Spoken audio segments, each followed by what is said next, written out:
राधे कृष्ण मंत्र जपते आपने लोगों को देखा होगा। इस नाम जाप की महिमा निराली है। इस कारण त्रिदेव भी इनको भजते हैं। भाद्रपद शुक्ल पक्ष अष्टमी को इन्हीं राधा जी का प्राकट्योत्सव राधा अष्टमी के रूप में मनाया जाता है। राधा अष्टमी पर आइए जानते हैं राधा रानी की वह कथा। चलिए शुरू करते हैं।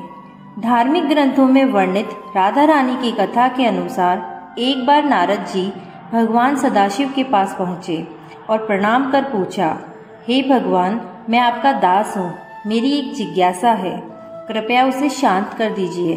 श्री राधा देवी लक्ष्मी है या देवपत्नी, महालक्ष्मी है या सरस्वती? क्या वे अंतरंग विद्या है या वैष्णवी प्रकृति की हैं? वे वैद कन्या है, देव कन्या है या मुनि कन्या है? इस पर सदाशिव बोले, हे मुनिवर, अन्य किसी लक्ष्मी की बात क्या कहें, कोटि कोटि महालक्ष्मी भी राधा जी के चरण कमल की शोभा के समान तुच्छ है। हे नारद जी, मैं तो श्री राधा के रूप में लावण्य और गुण आदि का वर्णन करने में खुद को असमर्थ पाता हूँ। तीनों लोकों में कोई भी ऐसा समर्थ नहीं है जो उनके रूप आदि का वर्णन करके पार पा सके। उनकी रूप माधुरी जगत को मोहने वाले श्री कृष्ण को भी मोहित करने वाली है। यदि अनंत मोह से चाहूँ तो भी उनका वर्णन करने की मुझ में क्षमता नहीं है। नारद जी बोले, हे प्रभु, श्री राधिका जी के जन्म का महात्म्य सब प्रकार से श्रेष्ठ है, मैं उसको सुनना चाहता हूँ। हे भगवान, सब व्रतों में श्रेष्ठ श्री राधाष्टमी के व्रत के बारे में मुझे बताइए। इस पर शिवजी ने बताया, व्रजभानुपुरी के राजा व्रजभानु महान उदार थे। वे महान कुल में उत्पन्न हुए और सब शास्त्रों के ज्ञाता थे। अणिमा, महिमा आदि 8 प्रकार की सिद्धियों से युक्त श्रीमान, धनी और उदार चेत वाले थे। वे संयमी, कुलीन, सद्विचार वाले भगवान श्री कृष्ण के आराधक थे। उनकी भार्या श्रीमती श्री कीर्तिदा थी। ये भी महालक्ष्मी के समान भव्य रूप वाली और परम सुंदरी थी। वे सर्व विद्या और गुणों से युक्त कृष्ण स्वरूपा और महापतिव्रता थी।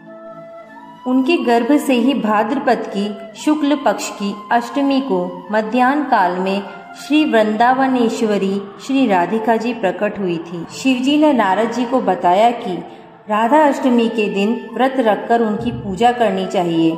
इसके लिए श्री राधा कृष्ण के मंदिर को ध्वजा, पुष्पमाला, वस्त्र, पताका, तोरण आदि से सजाना चाहिए। 5 रंग के मंडप बनाकर उसके भीतर षोडश कमल यंत्र के बीच राधा कृष्ण की मूर्ति स्थापित करें। उसका मुंह पश्चिम की ओर रहे।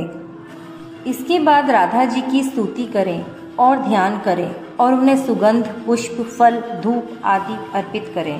पूजा के बाद प्रसाद ग्रहण करें और रात में जागरण करते हुए राधा कृष्ण का कीर्तन करें।